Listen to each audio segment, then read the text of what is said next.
बताया जा रहा है कि रूस यूक्रेन युद्ध से जुड़ी अपडेट है। एनएसए अजीत डोभाल रूस दौरे पर जाने वाले हैं। मोदी एनएसए अजीत डोभाल को रूस भेज रहे हैं। सूत्रों के हवाले से यह जानकारी है।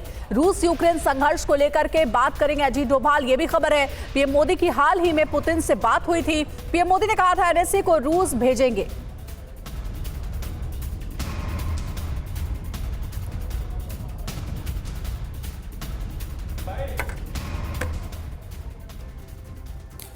UEM जयपुर एक आदर्श लक्ष्य है। भावी छात्रों के लिए अच्छी नौकरी, भविष्य के लिए तैयार कौशल के साथ अच्छी शिक्षा।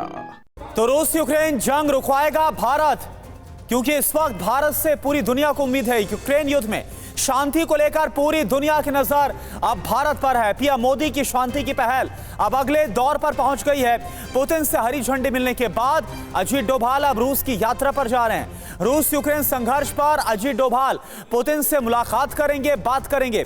कुछ दिन पहले पीएम मोदी पुतिन से बात कर चुके हैं। पीएम मोदी ने कहा था एनएसए अजीत डोभाल को रूस भेजेंगे। पुतिन ने कहा यूक्रेन के साथ बातचीत करने के लिए तैयार हैं। यह अहम बयान दिया गया था। भारत, चीन और ब्राजील ही मध्यस्थता करेंगे। आमोद राय इस वक्त हमारे साथ जुड़े पूरी जानकारी के साथ। आमोद, क्या जानकारी? अजीत डोभाल का जो दौरा है अब कितना अहम माना जाए संघर्ष को लेकर?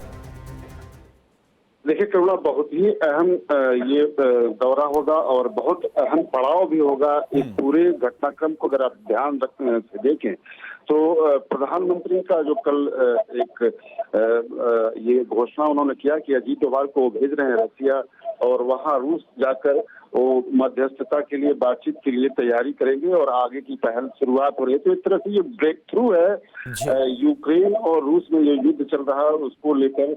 और इससे पहले जब 27 अगस्त को प्रधानमंत्री और पुतिन के बीच बातचीत हुई थी, राष्ट्रपति पुतिन से उनकी जब बातचीत हुई थी तब उसमें इस बात का जिक्र भी हुआ था कि मैं अजीत डोभाल को आपके यहाँ भेजूंगा और इस काम के लिए करेंगे। और उसी बात को पूरा करने के लिए अब अजीत डोभाल जा रहे हैं रूस और जाकर वहां पर इस बातचीत की शुरुआत करेंगे। जिस तरह से इससे पहले रसिया के प्रेसिडेंट ने ये कहा था कि भारत, चीन और ब्राजील इसमें भूमिका निभा सकते हैं, तो आप समझ सकते हैं कि ये कहीं न कहीं अब बात आगे एडवांस हो रहा है और जल्द इसमें पहल करने के बाद। बिल्कुल आमोद, यानी कि उम्मीद अब काफी ज्यादा बढ़ गई है पूरी दुनिया की, क्योंकि पहले मुलाकात रूस के राष्ट्रपति और इसके बाद ज़ेलेंस्की से प्रधानमंत्री मोदी की हुई। बातचीत पर जोर दिया गया और अब अजीत डोभाल जा रहे रूस के दौरे पर। बहुत बहुत शुक्रिया आपका इस पूरी जानकारी के लिए। रूस यूक्रेन जंग पर एक और बड़ी खबर है। पुतिन के बाद इटली की पीएम ने भारत पर भरोसा जताया है। भारत रुकवा सकता है रूस यूक्रेन जंग। मेलोनी ने कहा रूस यूक्रेन जंग का मुद्दा भारत ही सुलझा सकता है। पुतिन ने भी कहा था भारत संघर्ष रुकवा सकता है।